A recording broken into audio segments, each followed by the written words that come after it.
Hi everyone, welcome back to Holistic Longevity. So I had so much fun last week because one of my health coaching clients came over to my house and I did a mini class for her on all the cooking appliances and tools and gadgets that I use in my kitchen every single day to help me create healthy meals, and she absolutely loved it. So then I asked you guys on Instagram if you wanted to see a video like that, and a lot of you said yes. So here I am today making a video just like that. It's all about the tools, the pans, the blenders, the juicers, everything that I use in my kitchen every single day. Now before we get started, I wanted to do a disclaimer of sorts. This video is not meant to persuade you in any way. I'm not here to tell you to buy any of these things. It's not sponsored by anyone. This is just my opinions on what I think is the best out there on the market today for your health. Now some of these things are a little bit pricier, but I assure you I have done plenty of research before I buy anything, before I make an investment like this. So I'm not just gonna buy something because it's hype or because it's advertised. I do take this really seriously, especially when I recommend something to either you guys or to people that I work with. Now the first thing I wanted to start with is my All-Clad cookware. And the reason I'm starting with that is because I think out of everything in my kitchen, that is what I use the most of. Like, there's not a day that is gonna go by that I don't use one of these either pans or pots to make something. I make all of my food. I would say 95% of everything that I eat is created just here in my house. Even if we go to healthier restaurants out there, I always notice a difference in my body. I wake up really thirsty or maybe puffy-eyed, like they put too much salt, and I don't always know which oils they're cooking their meals with and what exactly is being put into those meals. So because of that, I prefer to make all of my own meals, and I do a lot of cooking for my friends and family members. I think for me, it's a worthwhile investment. Now, obviously, if you don't really cook that much and if you eat out all the time, maybe this is not an investment for you. So what makes All-Clad cookware special? That's what I was wondering when I was doing my research. Well, it's actually one of the most durable cookwares out there. All-Clad, they're using high quality steel. So basically it's just bonded layers of steel, and it has an aluminum core in the center to provide the optimal heat conduction. So when you're frying something, things are not going to be overcooking in the middle, and they're not going to be undercooked on the sides. This is actually supposed to last you a lifetime. Not only that, but All-Clad actually ensures that you have a lifetime warranty. So if anything goes wrong with your cookware at any point, you're able to send it back for a full refund or for an exchange. Now the particular models that I picked also come with stainless steel lids, and I absolutely love this. I went to Sedona, Arizona back in September of last year. If you guys are not familiar with the Gerson therapy, it's been around since 1930s and was created by Dr. Gerson, who was originally from Germany, but then this program sort of developed into this incredible system that has such high ratings for curing cancer. So I was lucky enough to stay with them in Sedona, Arizona for 2 weeks. I did a photo and video project for them. When they were cooking their meals, we had a lot of cooking demonstrations there with their wonderful cooks.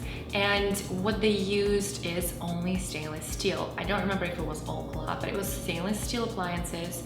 Everything was either glass or stainless steel, and they were the ones who was saying that it's really important to use lids that don't have any holes in them. And you might be wondering why that is. Well, when you think about it, if you're sauteing something and you covered it and it has a hole in there, well, the steam is going to escape. But another thing that's escaping through the hole and going into the air, essentially into your kitchen, is a lot of the nutrients out of the food.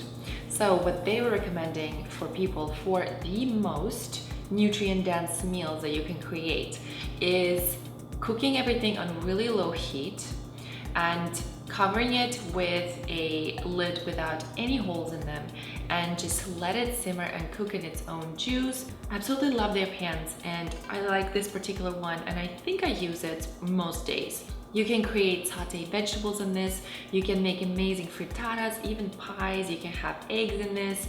The thing I love about these pans too is that you can saute a little bit on the stovetop and you can finish cooking it in the oven.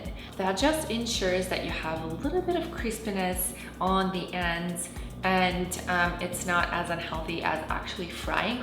So then you finish it off in the oven, and I love using it for that. This pan is actually really great for roasted vegetables.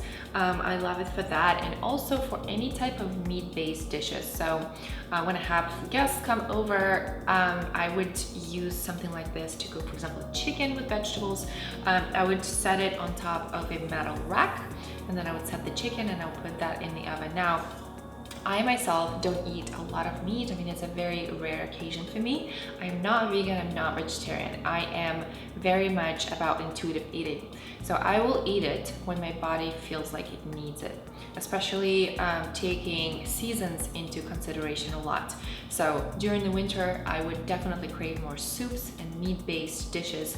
Right now, with the summer coming on and the weather turning more warm, I definitely try to stay away from meat products, and it's not even that I'm trying that hard, it's just my body does not require it and I don't have any cravings for it. So it's very much about intuition for me, and that is what I teach to my clients as well. And the next item I really want to talk about is my Vitamix. And oh my God, it is one of the best investments I have ever made for my health, for my body, for my kitchen. Now, if I had to really think about it and break it down and think about cost per use, I would say it's probably less than 1 cent at this point. And I've had it for a few years, and this is how much I've used it. I use it a ton every single day, or at least every other day. Now, the body of the actual Vitamix is made of a really durable, high quality plastic. Yes, it is plastic, it's not glass, but it is BPA free, and it's a really high quality plastic. And a lot of people actually think, well, why don't they just make it with glass? Isn't it going to be so much better? And I would say not necessarily, because even if it's a really thick glass, it's going to be really easy to break. And I'll tell you, I've dropped this at least 5 times with the smoothie in it. So my house was a complete mess. But my point is, I would have broken it 5 times by now. This is actually a brand new body that the Vitamix sent me. And I'm so grateful for that, because what I did is I made a mistake a few years back when I was really into the bulletproof coffee, which I think is still a healthier version of like a regular coffee or something that you get at Starbucks. Definitely bulletproof is the way to go. The problem is everybody just keeps advertising to put the hot coffee into the Vitamix and blend it that way. And I did that for about 8 months, and then I realized that the body was starting to crack.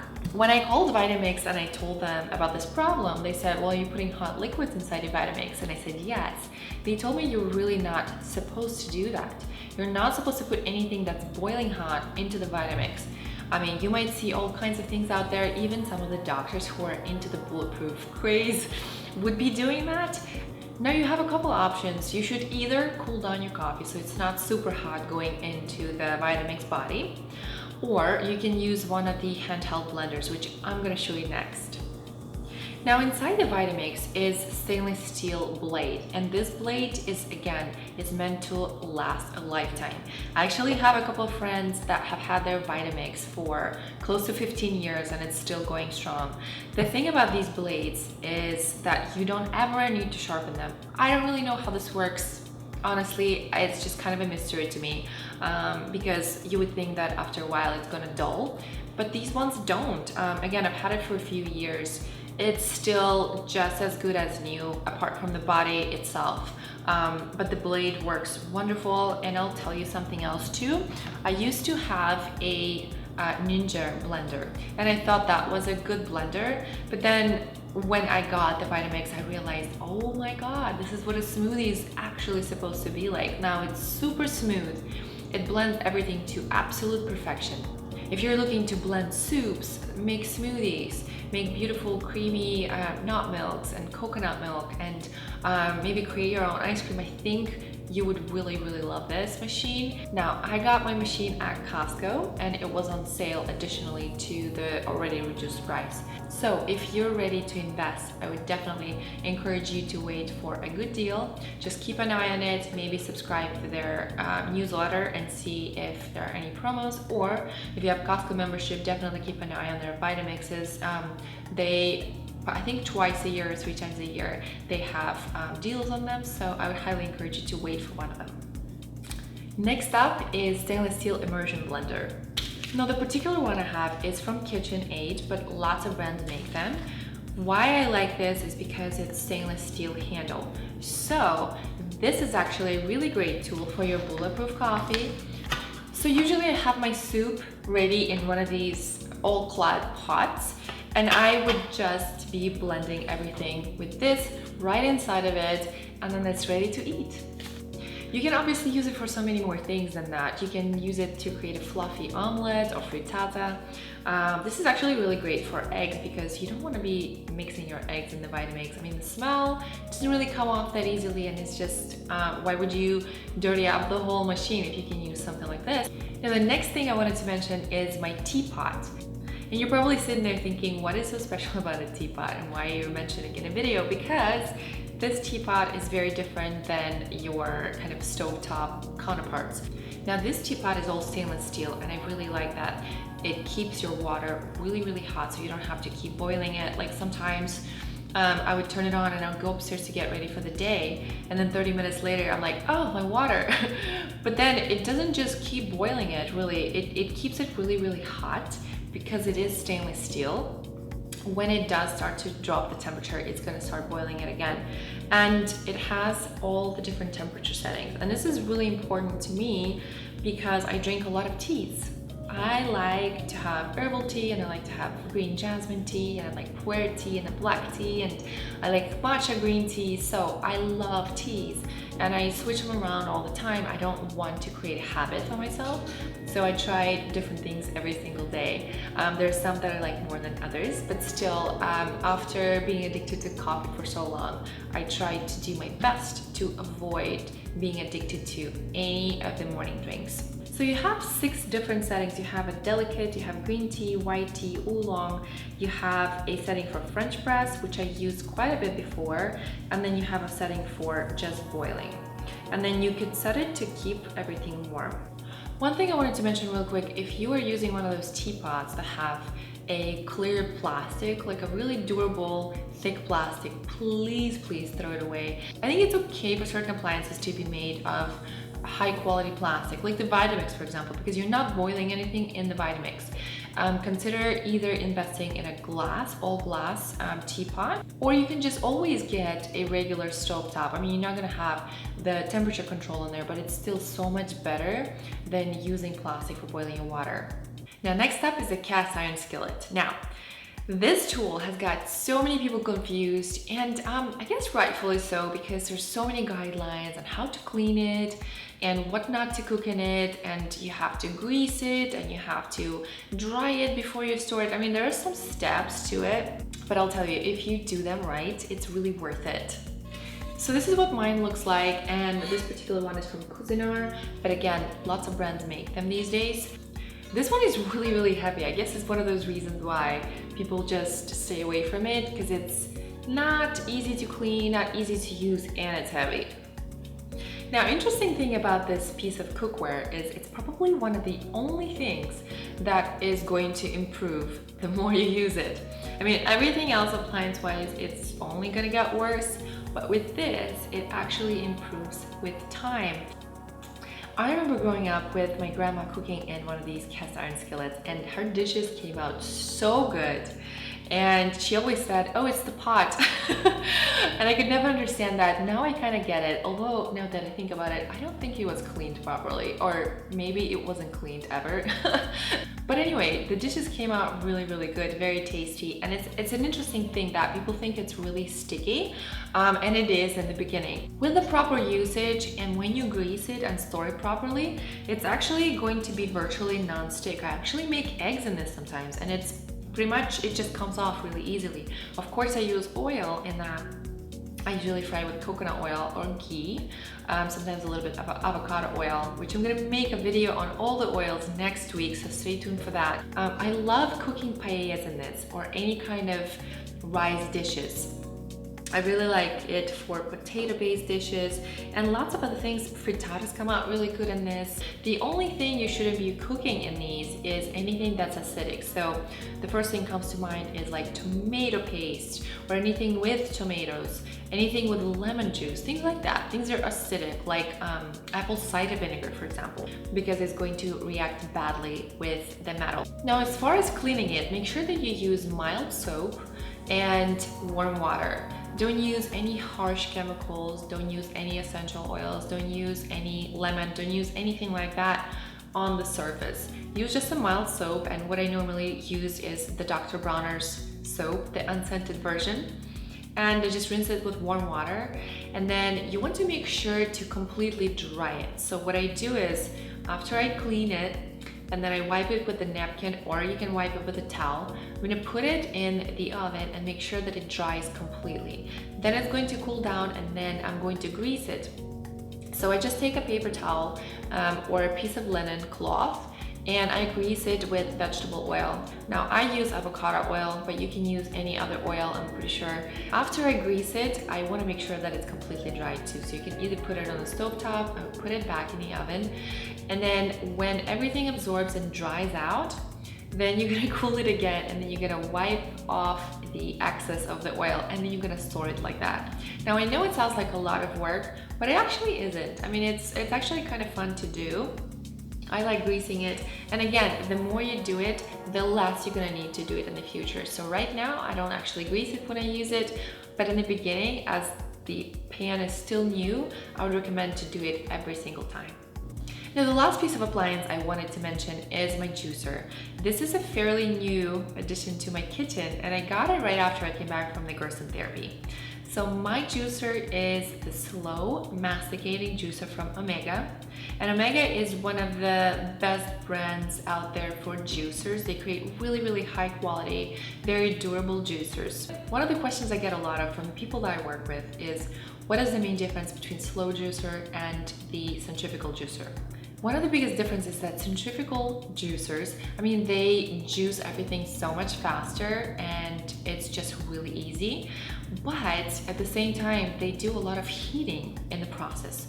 Therefore, you're going to lose a lot of the antioxidants in the juice, which kind of defeats the purpose of juicing anyway. Now, for me, if I'm gonna go through all this process of picking my veggies, cutting them, chopping, peeling, and actually juicing, then I want to make sure that it's as powerful in antioxidants as it possibly can be, that it's the healthiest version of the juice out there. Otherwise, what is the point? Otherwise, I can just go to the store and pick one of the cold pressed juices from the store, which I know it's cold pressed, but it's been sitting in a bottle for a long time, and I'm sure it's not going to be as healthy as something that you can juice and drink right away. One of the other things I wanted to mention is the cleaning process is a breeze, because with the centrifugal juicer I used to have, it would take me at least 30 minutes to clean it, and then you really think about it, oh my god, is that really worth it? Is it really worth my time? Because I remember sitting there scrubbing away, it would just get stuck in the little mesh, and it was just not an easy process. For some reason with this Omega juicer, all I have to do is just rinse the parts and everything just comes right off. I never once had to scrub anything. I just, like I said, rinse it with a little bit of water, set it on a towel and let it air dry. And I absolutely love how easy this process is, and I think it's really important for those of you guys out there who are busy, maybe are trying to squeeze in like a fresh green juice before you go to work. This is everything. Now, one quick mention about the juicers. When I was in Gerson therapy, what they were using there is the Norwalk juicer. Now, this is like a $3,000 juicer, and I think it goes all the way up to $5,000 or $6,000. This is all stainless steel. It's super heavy duty. Every single part in it is made out of high quality stainless steel. But if you're someone who is going through cancer or maybe had cancer in the past, they actually at Gerson Therapy recommend to invest in one of these machines. They have some kind of a payment program for that, I'm sure, but they highly encourage you to not use anything with plastic in it. And the reason they do that is because they don't want you to further weaken or upset your already delicate immune system. One quick mention before we wrap this up, I wanted to bring up this little mini blender here. I've had this for probably 4 years. Now this bit right here is made out of stainless steel, so you can use it for salad dressings, which is what I use it mostly for. I have like olive oil and some lemon juice and maybe squeeze in some garlic in there, and then I use my little blender to blend everything up. Now it's not going to do as good of a job as a Vitamix would or a handheld blender, but sometimes you have such a small amount where using these larger tools is not going to make any sense. It's not going to like blend up the garlic, but it's going to mix all the liquids really, really well. For those of you who are just making 1 cup of coffee too, and you have maybe some nut milk that's going in there and you're trying to create a little bit of a foamy action, I think this could be a really good little tool to use for that too.